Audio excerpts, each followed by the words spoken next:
Eu queria pedir um pouquinho de silêncio nesse momento.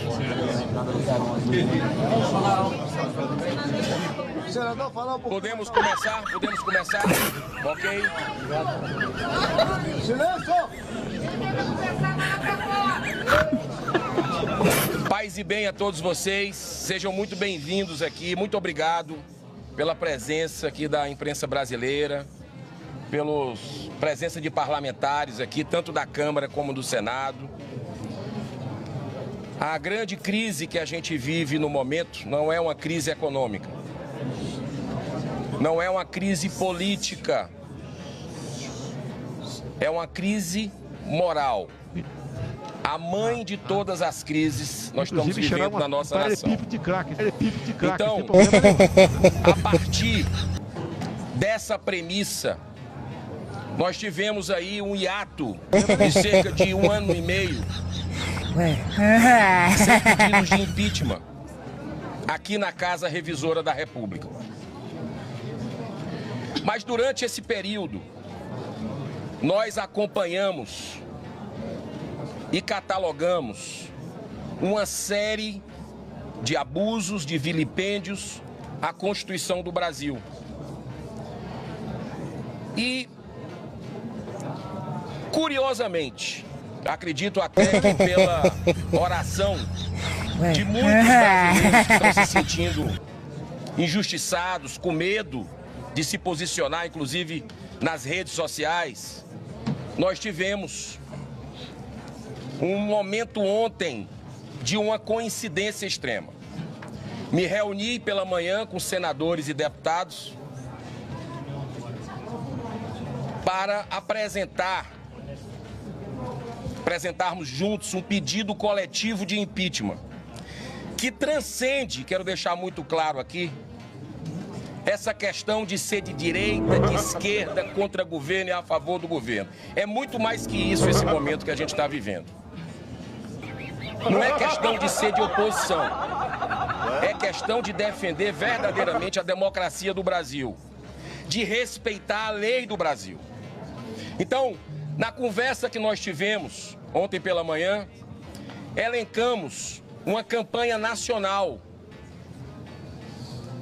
a partir de deputados e senadores capitaneando, já que nós tivemos há 2 anos atrás, em 2021, na verdade, um pedido de um jornalista, Caio Coppola, capitaneado por ele. Você acredita que eu já vim para fazer a sua passagem para o outro mundo? De apoiamento de você, cara. Eu tô vendo que você tá meio lascado. De Moraes.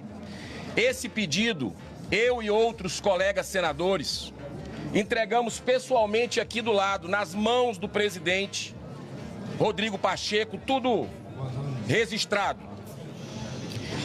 E ontem nós... Mas eu gostei de você, cara. Eu resolvi que vou lhe dar mais uns dias de vida. Você vai ver agora a fala rápida de Alexandre de Moraes. Alexandre de Moraes, na fala dele, só faltou falar uma coisa. Segurei no laço os golpistas e vou colocar todos ainda na cadeia. Só faltou Alexandre de Moraes falar isso. Basicamente, a incitação a golpe de Estado, a incitação a atentados antidemocráticos, a glorificação do AI-5, a discursos de ódio contra ministros dessa corte e do Tribunal Superior Eleitoral, inclusive com ameaças de vida, ameaças de morte, risco à vida dos integrantes e seus familiares.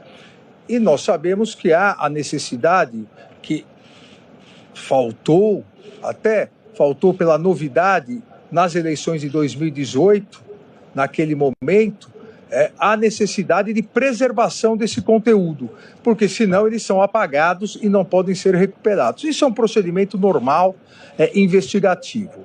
E esse procedimento, a partir dessa constatação que aqueles já investigados reiteravam nas condutas, esse procedimento poderia se dar de 2 formas. Poderia se dar a partir de uma requisição minha à Polícia Federal, para que ela realizasse, poderia se dar a partir de uma solicitação ao Tribunal Superior Eleitoral para que ele fornecesse os relatórios. Como foi muito bem salientado, informações objetivas e públicas, o que estava postado publicamente, para se evitar exatamente que depois fossem apagados. Obviamente, o caminho mais eficiente da investigação naquele momento era a solicitação ao Tribunal Superior Eleitoral, uma vez que a Polícia Federal, lamentavelmente, num determinado momento, pouco colaborava, nós sabemos, com as investigações, retirando o apoio do delegado.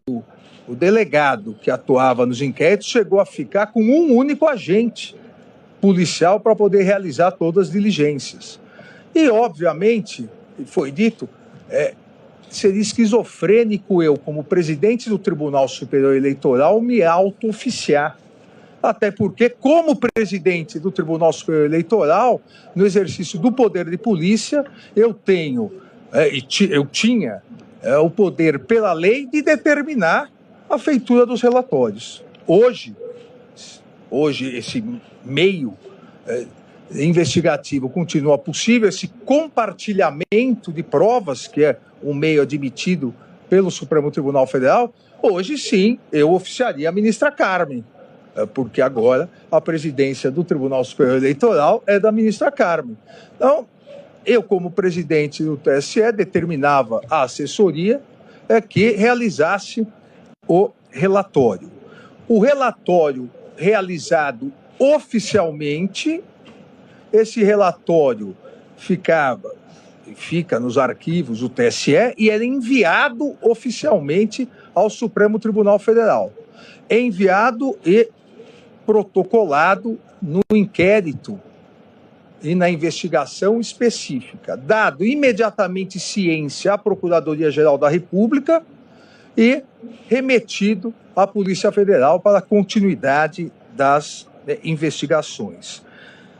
Vários desses relatórios, quando realmente demonstravam essas publicações, porque algumas, inclusive, apesar da celeridade, algumas eram apagadas. Mas quando se constatava a materialidade da permanência ou da continuidade da atividade ilícita, esses relatórios eram juntados, compartilhados do TSE com o Supremo Tribunal Federal, como é possível nesse compartilhamento de provas. E todos eles diziam sobre o quê? Todos eles sobre gabinete de ódio, todos eles diziam sobre fraude nas urnas eletrônicas, tentativa de golpe,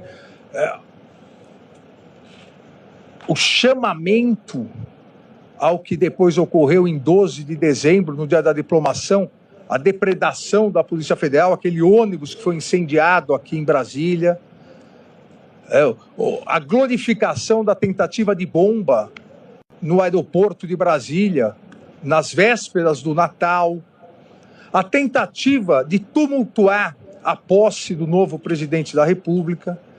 Veja, tudo isso já vinha sendo investigado, tanto no inquérito das fake news quanto nas milícias digitais, e novos fatos foram sendo agregados e, lamentavelmente, todos sabemos, e parece que alguns esqueceram, isso resultou na tentativa de golpe do dia 8 de janeiro.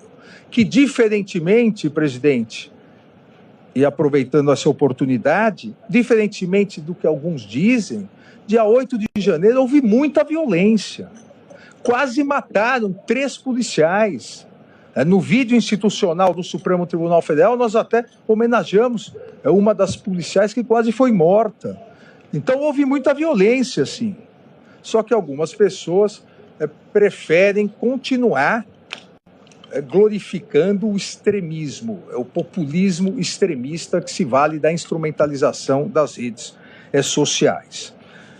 Presidente, eu não quero cansá-los, mas é importante fazer a menção que todos, exatamente todos os relatórios, as juntadas, as ciências são documentadas. As matérias jornalísticas, 2 ontem e 1 hoje, as matérias jornalísticas se referiram a 3, 4,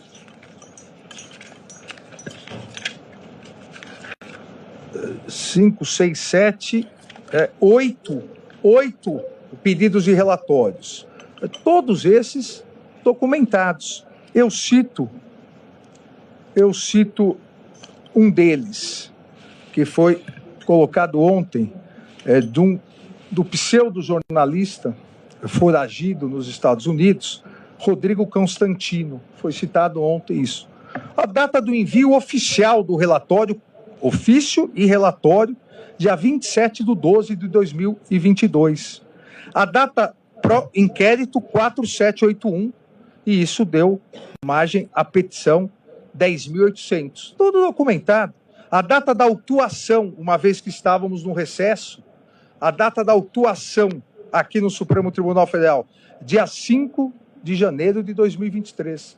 Data da ciência assinada pela Procuradoria-Geral da República, dia 6/1/2023. E envio para continuidade de investigações da Polícia Federal, dia 26/6/2023. Do último envio foi primeiro em janeiro, depois 11 de maio e depois 26/6.